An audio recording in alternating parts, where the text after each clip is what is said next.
Okay, welcome everyone to this month's 15-minute Feature Friday. This month we're going to be bringing you Briefcam Analytics and Milestone, showing that integration and showing some new features and some really cool stuff that Briefcam can do. And then after that, we'll do a short Q&A and then kind of close it out. That's our plan. So today what we have is, my name is Jason Wallace. With Milestone. I'm a solutions engineer. Also have on the phone Mike Intag. He's with Briefcam, Director of Sales for South Central, and Daniel Lobley, Briefcam sales engineer.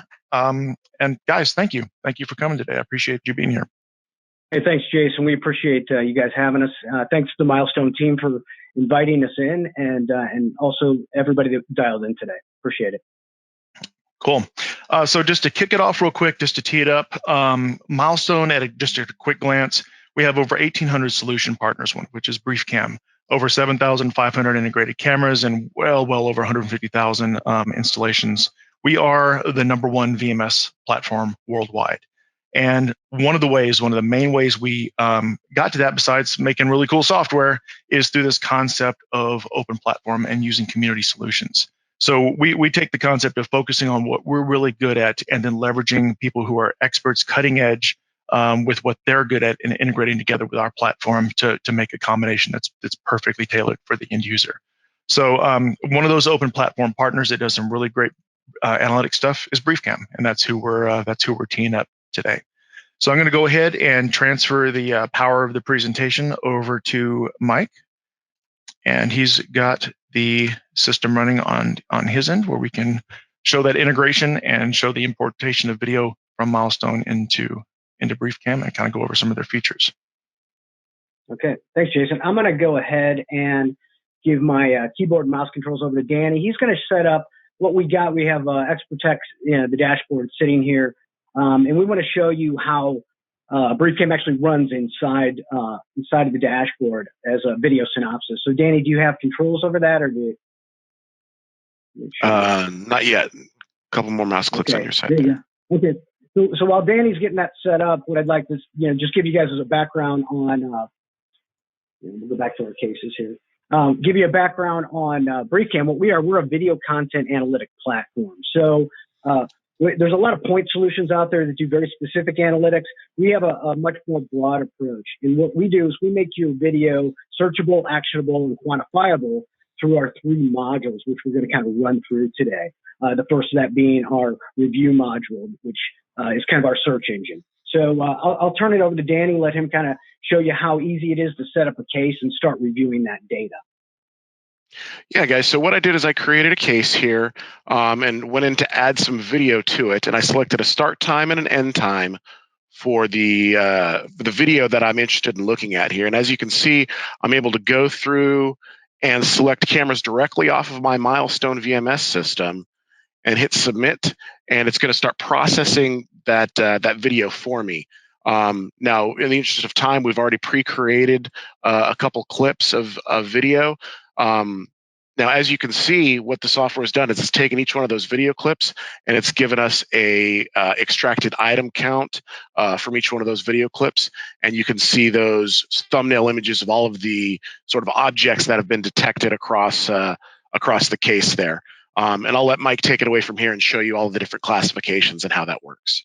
And this is across all 3 cameras here on the left side. So that green number on the left side are all the objects that were detected. So this is multiple cameras at once aggregated together. Right. Yeah. And so what I'm going to do is, let me reset my filters here. I'll show you guys, across, we'll go back into city planning here.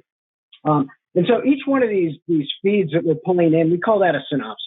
And so we're taking that video, we're processing it, we're extracting all the objects from the frame, and we're categorizing and classifying those objects using artificial intelligence, and then we're placing them back in simultaneously. And that's what you're looking at here. So when I look at my numbers, down here you can see at the left-hand corner, I got 3,472 objects. Most of them obviously are vehicles. We have some people in there as well. But out of those, we have about an hour and a half of video that we've processed to get there. Now, because we've put them back in simultaneously, we're able to look at all that at 7 minutes and 48 seconds. So when I stop on this, you'll see that's why we have all these timestamps. 9:41, 10:36, 10:12. So if I have a particular object, I'll I'll select this vehicle right here that I want to go back to. You see that's a 941 timestamp. I click on it. It brings me a clip of the original feed. So you can see none of those other cars that we're looking at were around there. So now let me jump back to the synopsis. So what makes it really cool is because we've classified those objects, now we can go in and filter them out. So I'll start with my classification. So we can do people, man, woman, child, two-wheeled vehicles, bicycle, motorcycle, other vehicle types, even animals. But what I'm going to select here is I'm going to go ahead and select pickup truck. So I know we got a few of those. And I'll apply that. And once again, down in this left-hand corner, out of those 3,472 objects, 371 of them happen to be pickup trucks. So the more information I know, the more filters I can apply. Next, let's select the color. We'll go with red. I apply that. And it's just going to rerun it again. It's going to filter out everything else that's not a red pickup truck. So now I'm down to 45. So that's how it works with vehicles. Now let's take a look. I'm going to back out of here and show you. We'll take a look at one for people. Imagine the power of that, though. If you've got a partial description of a vehicle, hey, it was a red or blue van northbound, sometime within this time frame, you can really round it down quickly and find your bad guy. Yeah, and we're working on this all the time. We have about 3 releases a year, and in our upcoming releases, we're going to be able to do make and model. So that's kind of another challenge. So we keep getting more and more defined with these things. So with people, if I go into my classifications, let's say I just want to select, I'm looking for a man. So I select men, I apply that. That's going to drop me down. I'm on this overpass, so I have about 74 men. But now we have these person attributes. And so I happen to know that, we can select upper wear versus lower wear. I know he was wearing a red shirt, so I'm going to select short sleeve, red shirt, and apply that. That knocks me down to about seven people. And now I can even go farther if I have more information. So let's say I know he was wearing shorts, I know he had a hat on, and I know he had a backpack. And I apply that, and it just gets me very quickly down to that one person that I was looking for. So it's all about, using the different filters, combining those filters to get to exactly what you're looking at. We also have a sizing filter, speed. So we can look for speed, both human and vehicle, and even dwell time. So if somebody's hanging out in an area for a specific amount of time, we can pull up based on that as well. Okay, let me jump back, and I want to show you guys a new feature of ours. Within the last few months, of facial recognition. So this has been a huge ad for us. So now, if you happen to know who you're looking for, you can search by face. We have the first way you can do it. If you don't have a photo, we can actually pull faces out of the video itself. So I click show faces. Anywhere I can get a 30 by 30, I can pull a headshot from, and now I can search by those faces. You see the different star ratings here, 1, 2, or 3. Obviously, the 3 star is going to give me my best chance of success. So I'm going to select Tom up here. I'm going to apply it.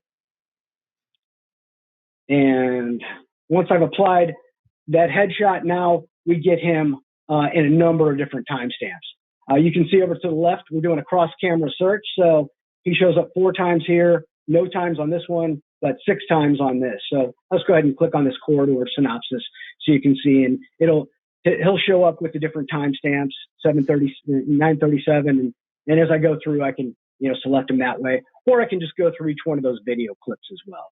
And Mike, you guys have this set up as a real-time alert also. It doesn't have to be done in the synopsis. So it can be scanning real time. And then those events, those alerts, when you tag on a wanted face, can be pushed back into Milestone to create events within our rules engine so that we can have actions and trigger within the Milestone environment based on those matches.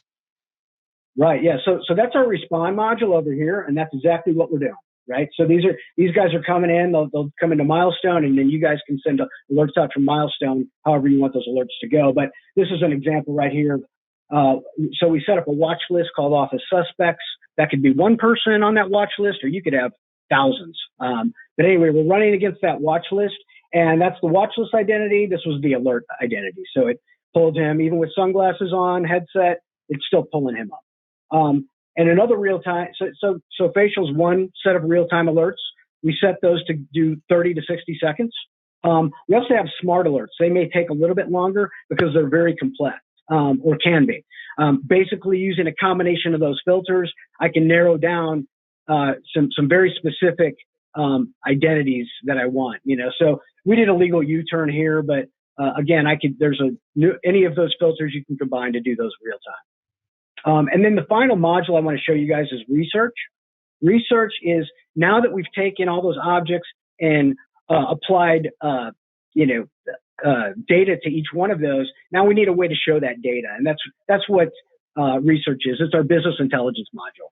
So these are all customizable. All those same filters that applied across review and respond also apply to research. So I can kind of slice and dice this in a lot of different ways.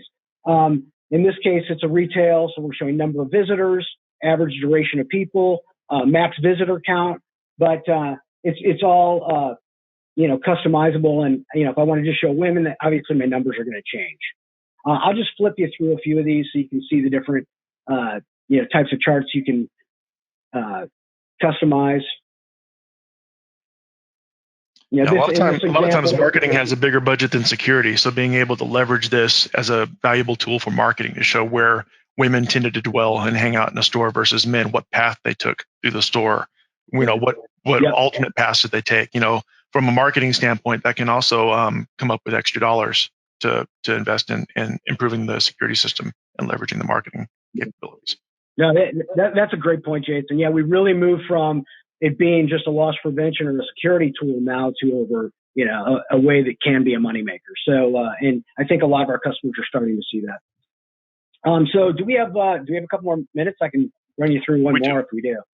We do. Okay, cool. So let me drop back into cases. I want to go, here's what I like to show, this drug bust case on Franklin and Bond. And I like to show it because this is a real world scenario. And this is actually in Hartford, Connecticut. The Hartford PD, they use our software. They use it with Milestone, as a matter of fact. So, here, what they did, rather than set up a sting operation, they processed about 12 hours of video. They were looking for this house over here, this yellow house. They knew it was a drug house. They wanted to get a warrant. So we have this other tool over here called Path Tool. So they just used it to draw a little pathway going into this house and applied it. And now any object that comes into the frame that eventually takes that pathway shows up here. And I'll go ahead and I'll just speed it up for you guys so you guys can see how many people over that period of time actually, go into this place. How many friends and family this guy has over 12 hours? Right. Yeah. If you look at it over a 12-hour period, it doesn't, people are going in, separately. But when you see it in this light, it was really easy for the judge to put out a warrant, and they were able to go in and make the arrest. So, to be able to do that in just a few seconds, it's pretty amazing, and kind of speaks to how beneficial this software can be.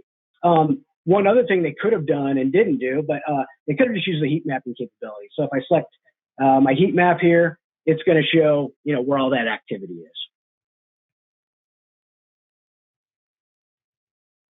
Pretty obvious. Yeah.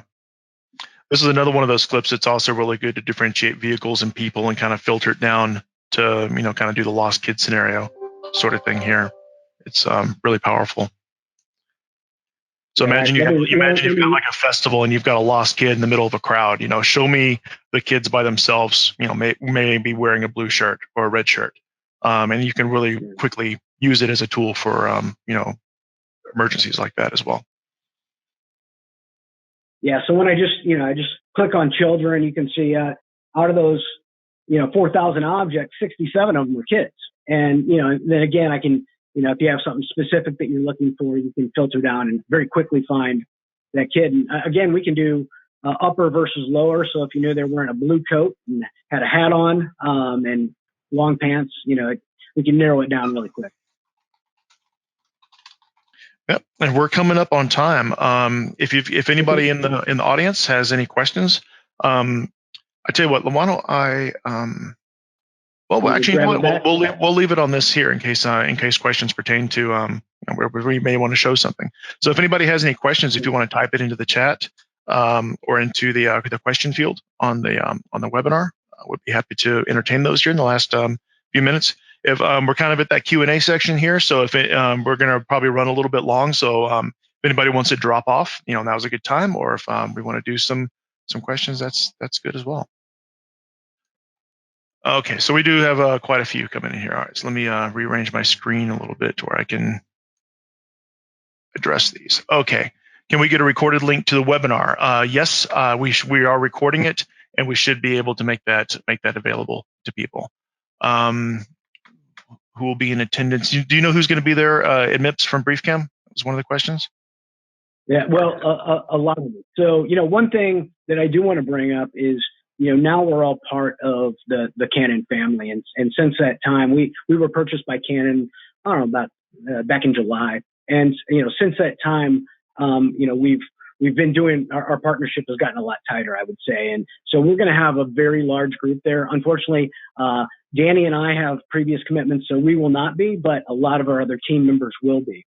Okay. I would also like to say that as far as if, I'm happy to be a point of contact. My name is Mike Intag, and you can email me at mike.intag@briefcam.com. And I'm happy to be that point of contact to put you in touch, with your regional person. But I think that, we're all working really closely with our regional guys. So you can just reach out to your regional, Milestone contacts, and they're going to be able to pull, one of our people in for your area. Okay, we've got a couple other questions here. One of them was what cameras are used. I think I hit that one. It pretty much doesn't matter, right? So the more resolution, probably the better. But it's camera agnostic. It doesn't require any specific software or analytics in the camera. This is a server-side analytic. That is correct. Yeah. Whatever you got. We're doing is we're processing that video straight from the Milestone. So so we don't care about the cameras at all. We're just processing that video as it's being recorded. We got somebody wants to know what the accuracy of the male versus female detection. I'm sure you got to have a grain of salt with that, because some guys have long hair and may have characteristics that trigger the female. Do you have a rough accuracy estimate on that? Just out of curiosity. Yeah, so for male versus female, it's probably around 90%. But here's the thing that I didn't show you is we have tolerance levels. So if you want to cast a wider net and go, you can go loose or you can go stricter. Stricter is going to give you, higher results, but you may end up missing that person you're looking for. So, we want to give you some variance there. Typically when if you're looking for somebody and you're basing it on a description, you don't want it to be 100% because you will miss who you're looking for at times. Okay, so we got two more. We got actually quite a few questions in here. I don't know if we'll be able to get to them all, but I'll kind of burn through them. Somebody wants to know, does it need another server to run on? And that question also dovetails with another one in there that says, how long does it take to process 12 hours of video? Right. So that depends on, yes, and depends on how powerful the server is, right? Absolutely. So Briefcam does sit on a separate server, from the Milestone. We are using GPUs to process because we don't care about storage. We care about processing. In order to process quickly, we have to use GPUs versus CPUs. So we're using gaming cards. With that said, we don't sell the hardware. We will, Danny or, whoever your engineer is, he's going to help specify that, based on really what it comes down to is how much real time you're going to do versus how much review.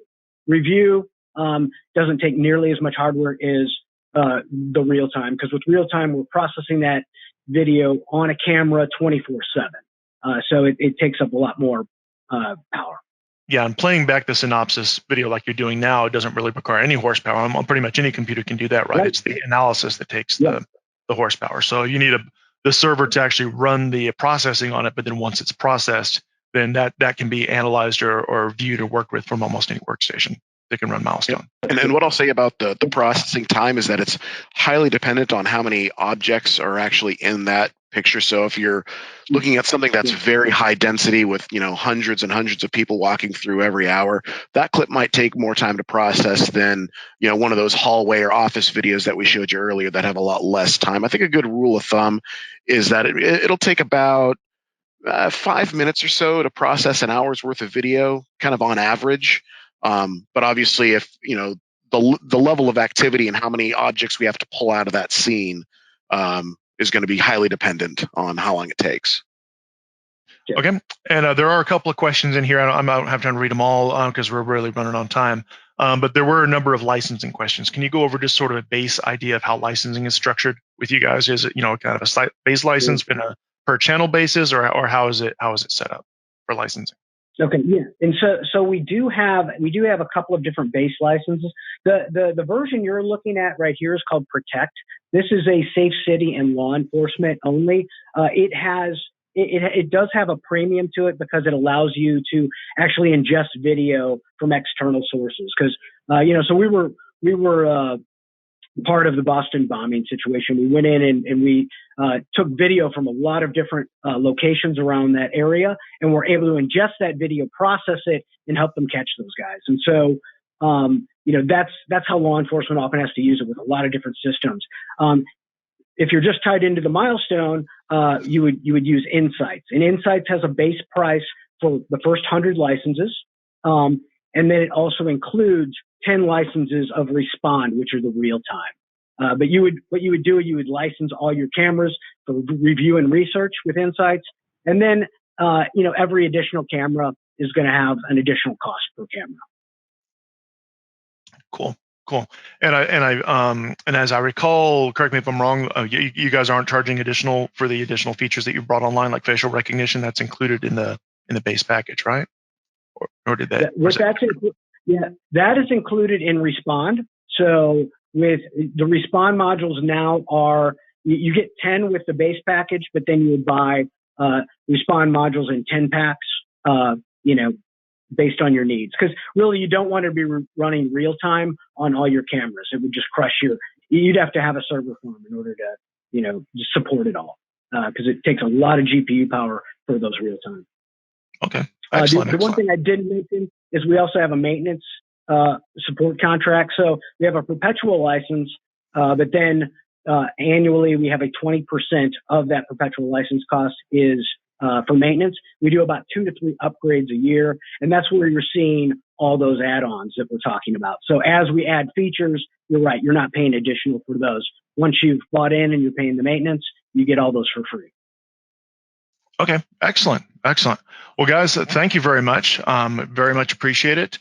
We've kind of gone through the questions. If you guys have any additional questions regarding the webinar or pre-sales questions for Milestones, you can reach us at presalesUS@milestone.us. And Mike, you want to give your email again real quick? Website or contact info? So once again, my email, it's Mike Intag. So it's Mike.intag, that's INTAG, just how it sounds, at briefcam.com. Perfect. All right, guys, thank you very much. Everybody, thank you for attending. Looks like everybody kind of hung on through the Q&A for the most part. So that's great. Sorry we went long on that, but like I said, we wanted to kind of get through the questions and the answers and address those concerns. So we'll have this webinar probably made available on the website. I'm not sure where it'll end up, but we do have a section on the website for webinars and white papers. It'll probably end up somewhere in there, or maybe on the YouTube channel. Or if you're having trouble finding it within a couple of days, shoot us an email, and we'll direct you to where it's going to end up if you're looking for that webinar. That was a couple of questions that we had. So, guys, again, thank you very much. I appreciate it, and we'll see you next month on the next 15-minute Feature Friday. Thanks, everyone. Thanks a lot.